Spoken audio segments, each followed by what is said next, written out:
with a piece of wood, we protect the blade. I prefer the thicker nut before because I can apply big torque. I can apply big torque with an extension pipe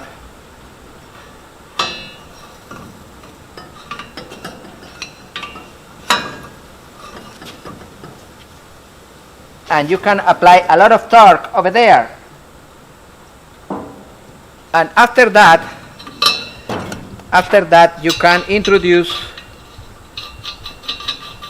the second nut and you can tighten the second one to produce a safety situation. And now